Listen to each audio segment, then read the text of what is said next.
خیر وہ اس وقت سماجی، ثقافتی اور یہ جو رشتے جو تھے یہ بہت قریب تھے، ان کی قدریں بہت تھیں. یعنی کہ میری شناخت کے لیے میرے پردادا کا ذکر کیا جاتا تھا، اچھا وہ آپ وہ ہیں اور آپ کے پردادا وہ تھے. اور میں بعض کا فخر کرتا تھا کہ میرا خاندان جو ہے وہ کچھ ایسے لوگوں سے ہے. اور ایک چیز کہ میرا نام جو ہے میرے بہت عزتوں والی شخصیت ہے مولانا ظفر علی خان. میرا نام انہوں نے رکھا تھا، اور جسے کہتے ہیں کہ اپنا لعاب چکھا کے اپنی گڑتی دینا جس کو، تو وہ مولانا ظفر علی خان کے. تو یوں میرے جینز میں، میرے منہ میں جو پہلا لعاب ہے وہ مولانا ظفر علی خان کا ہے.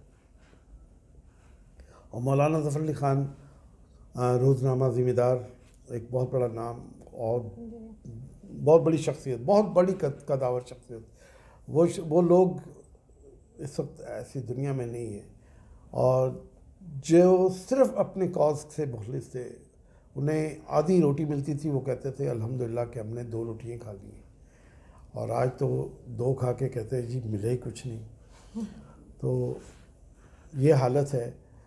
تو ہمیں ان سارے حالات و واقعات کو دیکھنا ہے. تو یہ وہ چیز تھی جو آپ تک میں نے پہنچانا ہے. اور یہ سر اس طرح سے آپ نے بہت اچھے طریقے سے لاہور کے متعلق بتایا، 12 موسم اور لاہور کے 12 میلے اور 12 دروازے. تو اس سے ریلیٹڈ میرے ذہن میں ایک شعر آیا: شہر لاہور تیری رونقیں دائم آباد، آمین. شہر لاہور تیری رونقیں دائم آباد، تیرے شہر کی ہوا کھینچ کے لائی مجھ کو. اب یہاں پہ ہم پھر سے صحافت کی طرف چلتے ہیں. یہ صحافت کو ریاست کا چوتھا ستون کہا جاتا ہے. جی. تو صحافت سے ریلیٹڈ جو لوگ ہیں وہ کس طرح سے اپنی ذمہ داریاں نبھا رہے ہیں؟ پہلی بات تو یہ کہ آپ نے جو کہا کہ تیرے شہر کی ہوا کھینچ کے لائی مجھ کو، وہ آپ کو لے کے آئی ہوگی. میں تو یہاں کی جمپل ہوں، اس لیے میرے لیے یہ ہوا بہت قیمتی ہے. اور دوسری بات جو ہے کہ صحافت کو جب میں نے جوائن کیا تو ایک مشن تھا میرا. جو روحانی استاد صحافت میں ہے وہ میرے دادا بہادر ٹائپ، یعنی مولانا ظفر علی خان، جن سے میرا خاندانی بہت قریبی تعلق رہا.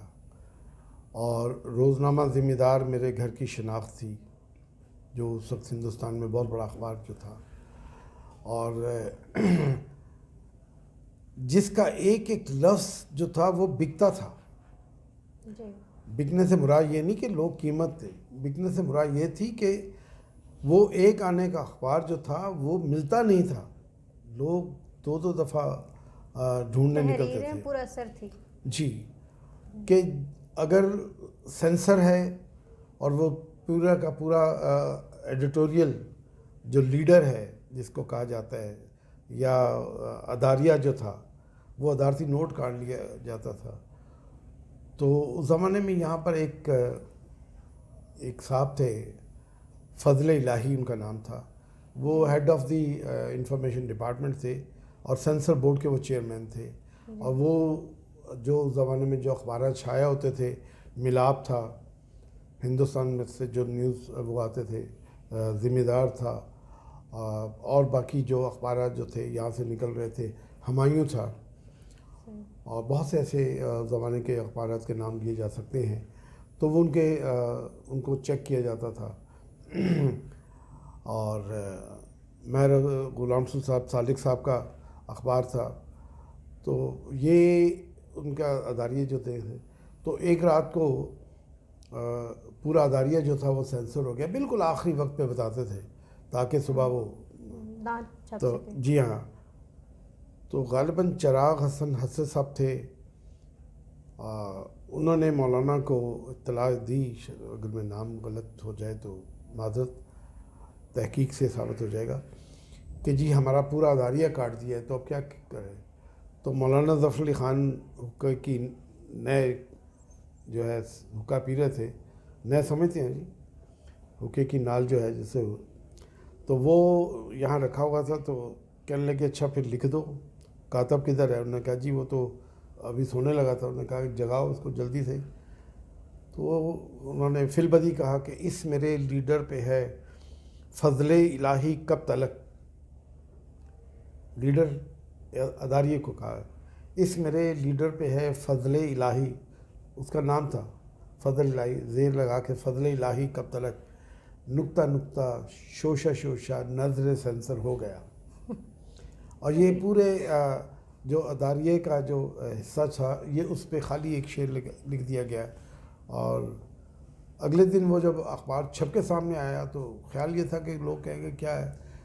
صرف اس شعر کے اوپر وہ 2 دفعہ اخبار کو چھاپنا پڑا. اس زمانے میں اخبار چھاپنا مشکل تھا، یہ تو نہیں کہ وہ چونکہ لیتھوں کے اوپر چھپتا تھا، پریس دوسرے تھے، مینول پرنٹنگ میں ہوتی تھی، تو وہ اخبار 2 دفعہ مارکیٹ میں آ کے بک گیا. اور پھر اس کے اوپر بھی وہ ذمہ دار جو ہے وہ ضبط ہو گیا، اور جس پہ بعد میں لکھا کہ تم ضبط ذمہ دار کے پرچے نہیں کرتے ہو حقیقت میں محمد کا نشان ضبط. تو وہ ذمہ دار اس پہ بھی بک گیا. تو وہ لوگ کہتے تھے کہ ہم کس طرح سے اس بندے کو پکڑیں. اور 1940 میں جب حمید نظامی صاحب اللہ انہیں جنت نصیب کرے، جب وہ نوائے وقت انہوں نے نکالا 15 روزہ، پھر اس کو بعد میں ہفتہ روزہ ہوا جو بعد میں روزنامہ ہوا، تو اس وقت ذمہ دار کے ٹکر پر جو اخبار جو تھا وہ پھر نوائے وقت نکل کے سامنے آیا. اور نوائے وقت ایک خالصتاً نظریہ پاکستان کے حوالے سے تھا، اور ذمہ دار کا بھی نظریہ اگرچہ یہی تھا کہ domination of the Muslims of sub continent, جس کو ہم انگلش میں لفظ کہتے ہیں، تو وہ تو موجود تھا. لیکن اس کے ساتھ یہ تھا کہ ہماری ٹکر جو تھی وہ ہندوستان سے شائع ہونے والے ہندو اخبارات تھے، جو ہندو سبا، ملاپ اور اس طرح کے ان کے کچھ اخبارات جو تھے جو پاکستان کے خلاف ہر وقت جو تھے وہ غلط باتیں کرتے تھے، اور وہ اسلام کے خلاف توہین آمیز باتیں کرتے تھے. اور وہ یہاں مختلف تحریکیں شروع کی تھیں، اور وہ مسلمانوں کو شدی بنایا جاتا تھا. تو جب وہ شدی کا مقابلہ ہوا تو مولانا نے اس کے اوپر ایک بہت بڑی نظم لکھی. وہ شدی دوڑی جاتی ہے اور پیٹتی جاتی چھاتی ہے، دم مست قلندر دھر رگڑا.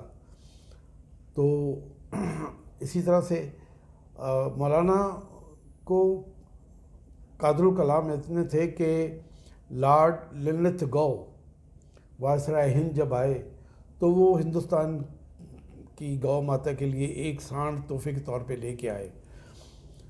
اور تو مولانا کی رگ ظرافت پھٹ گئی. تو آپ نے اپنی اس رگ ظرافت کو جب پھڑک لی زیادہ تو انہوں نے خوب لکھا کہ رسول اللہ کی عظمت کا لہراتا ہوا پرچم میں رنگون سے کلکتے اور مانڈلے پہنچا. لگ رہی تھی گو ماتا کی آنکھیں جس سے مدت پر چلا لندن سے لنلتھ گو اور ایک سانڈ لے پہنچا. اب یہ لفظ سانڈ کو ردیف اور قافیے میں، آپ تو شاعرہ ہیں اور آپ بہتر سمجھتی ہیں کہ یہ لفظ استعمال کیا تو پورے ہندوستان میں باقاعدہ طور پر آگ لگ گئی. ہندو مسلم فسادات شروع ہو گئے کہ ہماری ماں کو کے لیے انہوں نے، تو یہ انہی کا کمال تھا کہ وہ ایسی باتیں کہہ. اب تو ہم مسئلوں کا شکار ہو گئے، بات کرتے ہوئے ڈرتے ہیں، اور مینی باتوں میں ہم وقت کو گزار دیتے ہیں. ایک چیز ایک صحافی کے طور پہ جو میں نے آپ لوگوں کو بھی پڑھایا ہے کہ کوشش کیجئے کہ آپ کے لفظ جو ہیں وہ آپ کی شخصیت کی غمازی کریں. مینی الفاظ جو ہیں وہ آپ کے لیے تکلیف کا باعث بنتے ہیں. آپ کا میسج جو ہے وہ اسے کسی اور پیرائے میں لے لیا جائے گا. لہذا آپ اپنے میسج کو، کلیئرٹی کو سامنے رکھتے ہوئے ایسے لفظوں کا چناؤ کریں جو آپ کے لیے بہت قیمتی ہوں. چونکہ لفظ اپنی شناخت بھی کرواتا ہے اور لفظ جو ہے وہ اپنی قیمت بھی لیتا ہے، اور وہ قیمت یہی ہے کہ جب اس لفظ کو پذیرائی ملتی ہے اور وہ لفظ جو ہے وہ 1 سے 2 یا 2 سے 4 لوگوں کے درمیان سرکولیٹ ہوتا ہے تو اس کا مطلب ہے کہ اس لفظ کی قیمت ادا ہو گئی. تو لفظوں کو بہت سوچ سمجھ کے، اور اس میں گرامیٹکلی آپ کی زبان جو ہے اس کا درست ہونا بہت بہتر ہے. ہمارے یہاں بہت دکھ ہوتا ہے کہ جملہ ہم نے لکھا ہے تذکیر کا، اختتام ہوتا تانیث پر، واحد کی بات کی تو جمع کو ہم نے ختم کر دیا، مذکر کی بات کی تو مؤنث کو ہم نے ساتھ شامل کر لیا. تو جملے کی نوک پلک سنوارنے کے لیے آپ فی البدی بول سکتے ہیں، بہت کچھ بول سکتے ہیں. جب آپ کے پاس میٹر ہے تو آپ کے لیے فی البدی بولنا اور جملے کو درست انداز میں ادا کرنا آپ کے لیے مشکل نہیں ہے. اور پھر سب سے ایک بات ہے کہ بینگ اے براڈ کاسٹر اور اسکرین پہ آپ موجود ہیں، آپ کا لفظ آپ کے منہ سے جب نکلتا ہے تو آپ کے منہ کی ساخت جو ہے وہ اس شکل میں ڈھل جاتی ہے. اگر آپ نے منہ بند کر کے بات کی ہے تو آپ کی زبان اندر تو ہل رہی ہے، آواز بھی نکلے گی، مگر وہ لفظ اپنی شکل نہیں دکھا سکے گا. اب جب میں کہتا ہوں کہ پانی، تو جب میں نے آپ سے یہ لفظ کہا پانی تو اس کا مطلب ہے کہ میرے منہ سے پے نکلا ہے اور نی نکلا ہے. تو ایک صوتی تاثر جو ہے، اور ہر لفظ اپنے وجود کے ساتھ اپنے صوتی تاثر کو قائم کرتا ہے. آپ کوئی سا لفظ اٹھا کے دیکھ لیں، آپ کے چہرے کی جو بناوٹ ہے یا ہونٹوں کی جو ساخت ہے وہ اس لفظ کی شکل میں آپ کے سامنے آ جائے گی اور آپ آسانی سے سمجھ سکتے ہیں کہ وہ کیا کہا ہے. تو یہ چیز ہے. اور جو بات آپ نے پوچھی کہ 1940 سے لے کے، میں یہی بات کہہ سکتا ہوں کہ 1940 سے لے کے 47 تک کے پہلے 7 سال، اور 1947 سے لے کے جو ہے سن 1971 تک جب مشرقی پاکستان تھا آپ کے ساتھ، اس وقت کی جو صحافت تھی بہت جاندار تھی. لکھنے والے بہت اعلیٰ پایہ کے قلمکار تھے، انگلش میں، اردو میں، اور وہ جب لکھتے تھے تو وہ میٹر کرتا تھا. ان کا لکھا ہوا وہ ایک سند کہلاتی تھی. اور بنیادی بات یہ تھی کہ اخبار صرف اداریے یا ادارتی صفحے کا نام ہی نہیں ہے، اخبار ہے خبر سے جڑا ہوا. اور وہ جو خبر نویس جو تھا، جو وقائع نویس جسے کہتے ہیں، جو کہانی آپ کو بھیج رہا ہے، وہ تحقیق کرتا تھا کہ یہ کوئی بات غلط تو نہیں. خبر اتنی پائیدار ہوتی تھی کہ اس کے اوپر آپ فردر کمنٹ کرتے تھے اور فالو اپ ہوتا تھا ہر خبر کا. رپورٹر اپنی ذمہ داری سمجھ لیتا تھا کہ میں نے کل جو خبر دی تھی مجھے اس کا فالو اپ چاہیے، جو آج نہیں ہے. آج ایڈیٹر خبر ایک براڈ کاسٹ کرتا ہے، وہ ٹیلی کاسٹ کرتا ہے یا وہ پرنٹ کرتا ہے تو وہ بھول جاتا ہے کہ مجھے کیا لینا تھا، کیا کہنا تھا.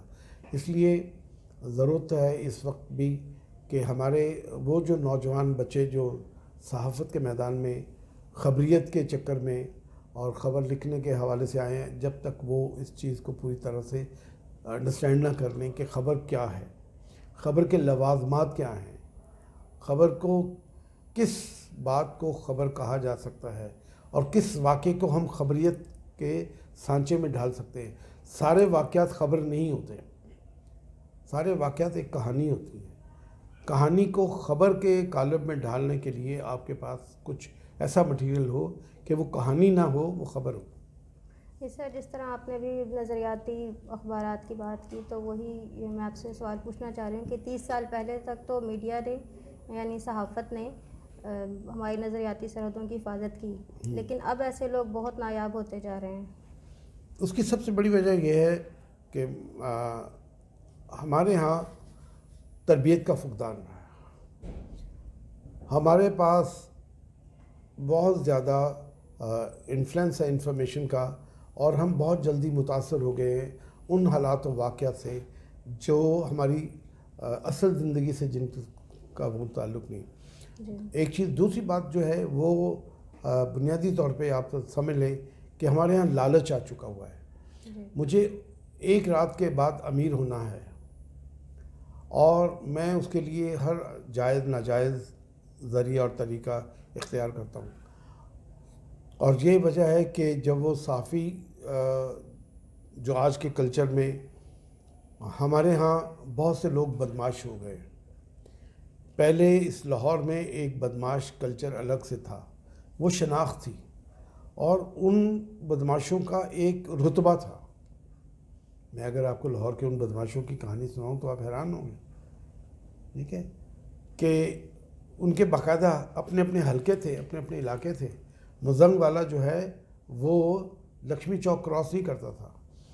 لکشمی چوک والا جو بدماش ہے اس علاقے کا, قلعہ گجر سنگھ والا اچھا بدماش جو ہے, وہ انارکلی کی طرف نہیں آتا تھا. اور مونی روڈ کے جو پہلوانوں کے جو بدماشی ڈیرے تھے ان کے لوگ جو تھے وہ اس طرف نہیں جاتے تھے, چونکہ اس وقت گلبرگ کوئی نہیں تھا, کچھ نہیں تھا.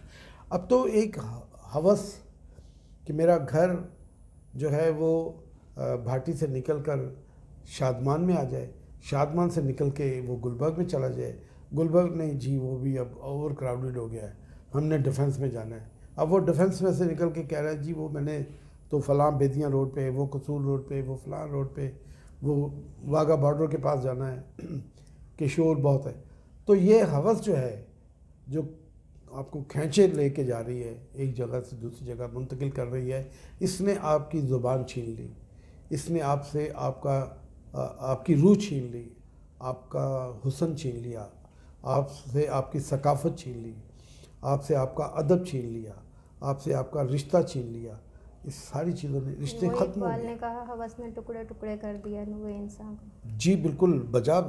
اب اقبال کا جو مقام ہے, آج کوئی اقبال پڑھنے والا کوئی نہیں ہے, سمجھنے کی تو بات بہت دور کی بات ہے. ایک بڑی خوبصورت آپ کو بات بتا دوں, بڑی یادگار قسم کی یاد آ گئی اقبال کے حوالے سے. شکریہ آپ کا, خاص طور پہ آپ نے اشارہ کیا ہے کہ لاہور میں ایک محفل ہوتی تھی خدا جنرل نصیب کرے استاد دامن کی. یہ حضوری باغ میں جو شاہی قلعہ کے باہر مزار قائد کے سامنے, یہاں پر ایک باقاعدہ طور پر ایک میلہ سا لگتا تھا. وہاں پر پنجابی شعراء کرام جو تھے وہ گجرات سے, کوئی کسی اور جگہ سے, وہ آتے تھے اور وہ آ کے استاد دامن کے ساتھ بیٹھ کے وہاں پر اپنا پنجابی کا کلام سناتے تھے. اور وہ پورا ایک میلے کا سما ہوتا تھا, اور پورا دن.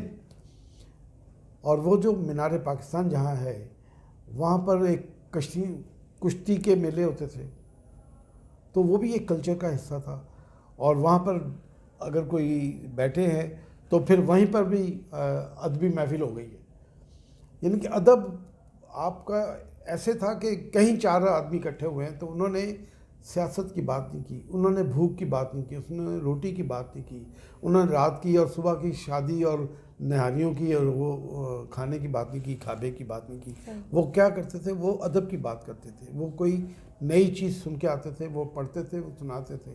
لوگوں کے ذہن اتنے تیز تھے کہ ابھی جو کلام سنا ہے اگلے ہی لمحے وہ کلام آپ اس سے سن لیں, اور جب وہ بولتا تھا تو وہ کلام آگے منتقل ہو جاتا تھا. تو یوں یہ ایک ایسا کلچر تھا جو آج نہیں ہے. آج یہ وہی نفسا بات ہے نفسی ہے. جیسے پڑھنے لکھنے کا شوق تھا لوگوں کو, تو شاعری میں بھی لوگ آگے تھے بہت. جی. تو جب سے الیکٹرانک میڈیا آیا تو الیکٹرانک میڈیا کے آنے سے پرنٹ میڈیا پہ کیا فرق پڑا؟ الیکٹرانک میڈیا چونکہ جو کیا کہا جاتا ہے کہ جو آنکھ دیکھتی ہے وہ زبان ادا نہیں کرتی, اور رشتوں کی وہ جو صداقت ہے, لفظ کی جو صداقت ہے, وہ آپ کو ٹیلی ویژن کے اسکرین پہ جب نظر آتی ہے تو آپ کو وہ سچ لگتا ہے. پھر یہ ہے کہ ایک نابینا آدمی جو دیکھ نہیں سکتا لیکن سن رہا ہے, اور ایک کانوں سے بہرا آدمی جو سماعتوں سے محروم ہے اور بینائی ٹھیک ہے, وہ دیکھ کے محسوس کر لیتا کہ کیا بات ہو رہی ہے. اور ایک ان پڑھ آدمی جو کچھ بھی نہیں جانتا, وہ انگریزی کی خبریں سن کے بھی, انگریزی کے پروگرام دیکھ کے بھی وہ ترجمہ کر کے بتا دے گا. تو یہ چیز ہے. جبکہ پرنٹ کے لیے مطبوعہ صحافت کے لیے جس کو ہم لفظ کہتے ہیں مطبوعہ, جی اس صحافت کے لیے پڑھنا بہت ضروری ہے. جی اور پڑھنے کے لیے ضرورت ہے کہ ظاہر ہے کسی اسکول میں جائے گا, کالج میں جائے گا, کچھ آگے پڑھا جائے گا, تبھی یہ سلسلہ آگے چلے گا. تو لیکن میرے خیال سے تو یہ ہے کہ جب ہم الیکٹرانک میڈیا میں بھی آ رہے ہیں اس کے لیے بھی ہمیں پڑھنے کی تو بہت ضرورت ہے. میں نے آپ کی بات بہت پائیدار ہے, بالکل بجا فرما رہی ہیں آپ. میں آپ ہی کی بات کو پھر آگے لے کے جا رہا ہوں جی کہ پڑھنا تو لازم ہے. جی ایسے تو نہیں کوئی آپ کے اٹھا کے آپ کو ٹیلی ویژن پہ اسکرین پہ لے آئے گا. آپ کچھ لکھ سکتے ہوں گے تو آپ ٹی وی پہ جائیں گے. آپ کچھ ادا کر سکتے ہوں گے, بول سکتے ہوں گے, آپ کی زبان اور آواز اچھی ہوگی, آپ کا تلفظ اچھا ہوگا, آپ کی ادائیگی اچھی ہوگی, تو آپ کچھ پریزنٹ کرنے کے قابل ہوں گے. اور یہاں پر آج کے دور میں میرے وقت کے جو نیوز کاسٹر اور نیوز ریڈر جو تھے, جب ہم ریڈیو کی بات کرتے ہیں تو ہم انہیں نیوز ریڈر کہتے ہیں, جب ہم ٹی وی کی بات کرتے ہیں تو ہم انہیں نیوز کاسٹر کہتے ہیں. یہ یاد رکھ لیجیے گا, بہت بنیادی بات ہے یہ. تو وہ ایک ایک خبر کو 3 دفعہ نہیں 6 دفعہ پڑھتے تھے. یعنی کہ کم وقت ہوتا تھا تو وہ بآواز بلند نیوز روم میں پڑھتے تھے کہ کہیں کوئی زیر زبر پیش کی کوئی غلطی تو نہیں ہے. پڑھنا تو موجود ہے. اب ہمارے ہاں جو چینل آئے ہوئے ہیں ان کی املا غلط ہے, ان کا تلفظ غلط ہے. وہ آج بھی 11 کو 11 بجے کہتے ہیں, اور بڑی دکھ کی بات ہے وہ سوشل لفظ کہتے ہیں, سوشل کو. یعنی کہ آج کا ایک ٹی وی چینل کا ایک ہیڈ ہے, کیا نام بتائیں ان کا, چھوڑے, تو وہ بڑے اونچی سروں میں وہ گفتگو کرتے ہیں. تو ان کا اپنا انداز جو ہے وہ انتہائی گستاخانہ ہے. اینکر کا جو ہے مقام جو ہے وہ بہت زیادہ مضبوط ہونا چاہیے, اسٹڈی نہیں ہے. ہماری سب سے بڑی جو بات ہے, مشکل یہ ہے کہ ہمارے اینکر صاحبان اور صاحبہ جو بھی ہوتی ہیں وہ اسٹڈی نہیں کرتی, اور ان کو پرومپٹر جو دے دیا اس کے اوپر انہوں نے, ان کی اپنی کوئی ریسرچ نہیں ہوتی, اور نہ انہوں نے پڑھنے کی کوشش کرنی. بس وہ جیسے ہی وہ اسٹوڈیو سے باہر آتے ہیں تو وہ شاباش شاباش, ویری گڈ ویری گڈ, اور وہ پھر وہ خوش گپیوں میں. ایک وہ وقت تھا کہ پی ٹی وی میں یا ریڈیو پہ جب ہم لوگ باہر نکلتے تھے اسٹوڈیو سے تو پروڈیوسر کہتا ذرا آ جائیں نا کمرے میں, ہم آپ سے پوچھیں کہ آپ نے یہ بات ہے. چونکہ پڑھا نہیں گیا تھا, جو کچھ سنا وہ وہیں کا علم تھا اور وہیں پر انہوں نے اگل دیا بس. کل آپ اس سے پوچھیں گے کہ وہ بات اس طرح سے, انہوں نے کہا نہیں وہ کل انہوں نے بتایا تھا, میں نے وہ کہہ دیا ویسے ہی, چونکہ میرے کان میں وہ پرومپٹر لگا ہوا تھا, میں نے سن کے وہ بات کہہ دی. خود سے کچھ نہیں ان کے پاس. تو اب ادب کی بات ہے, اگر اس میں تحریر میں آ جائیں, آپ پرنٹ میڈیا میں آ جائیں تو وہاں پہ بھی یہی بات ہے. آپ لکھنے کے لیے 10 دفعہ آپ سوچیں گے. میں ایک میگزین کو ایڈٹ کرتا ہوں, مجھے کچھ چیزیں بائبل سے لینی تھی, تو میں چرچ میں گیا ہوں, میں نے اس سے کہا جی مجھے بائبل کی یہ چیزوں کی تحقیق چاہیے, کہ اگر میں قرآن پاک کو کوٹ کر رہا ہوں تو میں الحمدللہ مسلمان ہوں, میرے قرآن پہ عبور بھی ہے یا سمجھ سوجھ بوجھ ہے, لیکن یہ جو ہے یہ آپ مجھے تحقیق کر کے بتائیں, یہ جو میں نے کوٹ کیا یہ ٹھیک ہے. تو یہ میں کہتا ہوں جی میں نے گوگل سے کاپی کیا تھا, ٹھیک ہی ہوگا, مگر ایسا نہیں ہے. جب تک آپ اس کو کاؤنٹر چیک نہیں کریں, ہمارے ہاں آج کاؤنٹر چیک ختم ہو گیا ہے, پہلے کاؤنٹر چیک تھا, صحیح بات کہی آپ نے. پہلے کاؤنٹر چیک تھا, اور ایک بات کو ہم مختلف اینگل سے چیک کرواتے تھے, کوئی بات ہم لے کے ایک دم سے بول نہیں دیتے تھے. اور یہی وجہ کہ آپ کے جو آج کل کے جو بہت سے ٹی وی ہیں پرائیویٹ سیکٹر میں, وہ 5 منٹ کے بعد خبر کی وہ جو ہے وہ تحقیق یا وہ تصدیق کر رہے ہوتے ہیں یا اس کی تردید کر رہے ہوتے ہیں. ایک چیز جو الیکٹرانک میڈیا میں آپ کو بہت زیادہ پریشان کر رہی ہے آپ کے تجربات میں ہے، ایک خبر ٹکر چل رہا ہے اور نیوز کاسٹر جو ہے اس نے وہ خبر پڑھی، دوسری دفعہ پڑھی، تیسری دفعہ پڑھی، چوتھی دفعہ پڑھی، اور ان میں سے 2 یا تیسری دفعہ پڑھتے ہوئے کوئی نہ کوئی غلطی کی. پہلے فگر جو تھی وہ 8 تھی تو بعد میں وہ 10 ہو گئی، یہ اور ٹکر نیچے کچھ اور چل رہا ہے. پھر وہ اب ہم اپنے ABCD رپورٹر سے پوچھتے ہیں کہ وہ کیا اصل بات کیا تھی. وہی خبر موصوف جو ہے وہ سائٹ پہ کھڑے ہو کے وہ سنا رہے ہوتے ہیں. تو یہ جو انفارمیشن کا جو فلو ہے وہ سمجھتے ہیں کہ آپ کا جو ناظر ہے اور جو سامع ہے وہ اکتائے گا نہیں، وہ اکتا جاتا ہے. میں سمجھتا ہوں میری پیدائش ہی چونکہ نیوز میں ہوئی ہے، میں خود تنگ آ جاتا ہوں. یار یہ کیا 1 2 3 4 دفعہ آپ نے پہلے بولا، ایک چھوٹی سی لائن ہے. تازہ مثال ہے کہ مہنگائی جو ہے، مہنگائی کا سونامی حفیظ شیخ کو لے ڈوبا. پھر بولا اور پھر وہ اسلام آباد سے ہمارے نمائندے وہ بتائیں گے کیا وہی بات وہ پھر وہ دوبارہ ریپیٹ کر رہے ہیں. تو انٹرسٹ ختم ہو جاتا ہے.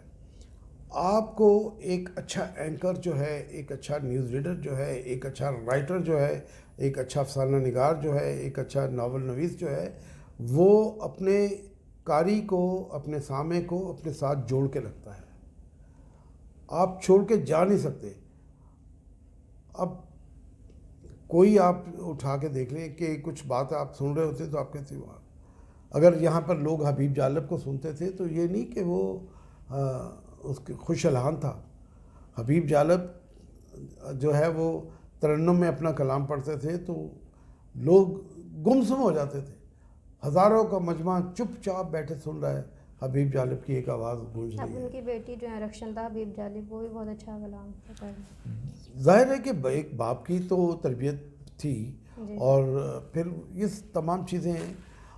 تو وہ جو زمانے ہیں اس زمانے کو دیکھا جائے تو آج تو میں یہی کہوں گا میں ہی ہوں جی، باقی کچھ بھی نہیں تھے جی. یہاں ایک بات میں بڑی خاص طور پہ آپ کو اسی حوالے سے کہنا پسند کروں گا کہ کوشش کیجئے کہ آج کا نوجوان جو ہے وہ یہ الیکٹرانک گیجٹ سے نکل کر کتاب کی طرف کم از کم کتاب جو ہے وہ 1 2 صفحے کہیں نہ کہیں بیٹھ کے پڑھ لیں. الحمدللہ آج میری عمر 70 کو کراس کر چکی ہے اور میرے بیڈ کے اوپر ابھی میں کہوں بیٹے کو گھر سے کہ میرے بیڈ کی تصویر بھیجے، آپ کو ایک اردو لغت اور ایک آکسفورڈ ڈکشنری وہ آپ کو ملے گی. اس کے علاوہ 1 2 بکس ملیں گی، وہ اقتصادیات کی ہے، وہ کچھ ہے. چونکہ میں نے اگلے دن جب بیٹھ کے لکھنا ہے تو میں نے کچھ پڑھا ہوگا. تو میں شاید آپ کو یاد ہو جب میں کلاس لیتا تھا تو میں کہتا تھا کہ آپ کم از کم ڈکشنری کا 1 صفحہ پڑھ لیں. آپ صبح اٹھیں، نہار منہ اس کو کھولیں، اس کو چومیں، اس ڈکشنری کو جس طرح پہلے نظر پڑتی ہے آپ وہ اوپر سے لے کے نیچے، وہ 10 لفظ ہیں، 20 ہیں، 5 ہیں، 2 ہیں، آپ ان کو اچھی طرح پڑھ لیں، بند کر دیں، رکھ دیں. میں ان کو مثال دیتا تھا اپنے اور دیتا ہوں کہ جیسے ہم کہتے ہیں جی قرآن پاک کو دیکھیں، کھولیں اور بسم اللہ کر کے آپ کھولیں تو آپ کے دائیں یا بائیں جو آیت آپ کو نظر آ رہی ہے اس کا ترجمہ پڑھ لیں، سمجھیں کہ وہ آپ کے نصیب میں وہ کچھ ہے اور یہ حقیقت ہے. آپ نیت کر کے بیٹھ کے ایسا کریں کہ مجھے اللہ رہنمائی فرما میری. تو یہی میں آپ کو یاد ہوگا کہ میں یہ کہتا تھا جی کہ آپ 2 لفظ اگر 4 نہیں تو 2 نہیں تو کم از کم 1 نیا لفظ تو آپ سیکھ سکتے ہیں، وہ سیکھ سکتے ہیں. اور وہ یہی ہے کہ اب میرا وہ پوتے پوتی کہتے ہیں کہ دادا ابو یہ آپ کے بیڈ کے اوپر ہر وقت یہ ڈکشنری پڑی ہوتی ہے، آپ رات کو کیا کرتے ہیں؟ میں نے کہا بیٹے میں ان سے کھیلتا ہوں۔ وہ کیسے کھیلتے ہیں؟ میں نے کہا وہ پھر میں آپ بتاؤں گا۔ تو یہ چیزیں جب آپ بچے کو کم از کم ان کے ذہن میں ایک تو ہوگا کہ ہمارے دادا کے کمرے میں بکس پڑھی ہوئی ہیں اور بیڈ کے اوپر ہے، اور میرے بستر کو کوئی چھیڑتے ہوئے کوئی میری بک کو نہیں ہٹائے گا، وہ ایز اٹ از وہیں رہے گی۔ میں جی آپ کوئی بات پوچھنا چاہیں گے تو؟ آپ نے بہت جامع جواب دیا میرے سوال کا۔ اب میں یہ پوچھنا چاہتی ہوں آپ سے کہ الیکٹرانک میڈیا سے پہلے زرد صحافت کو بہت برا سمجھا جاتا تھا، لیکن اب جو ہیں بڑے بڑے صحافی بھی اپنے بیانات بدلتے نظر آتے ہیں، اس کی کیا وجہ ہے؟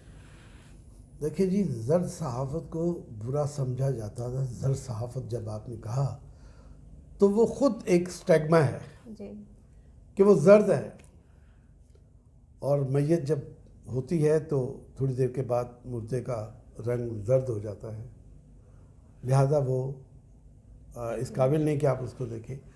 اور زرد صحافت اس لیے کہ وہ جھوٹ پر مبنی ہوتی تھی، مفادات کے لیے ہوتی تھی، وہ ذاتی اغراض کی تکمیل کے لیے تھی۔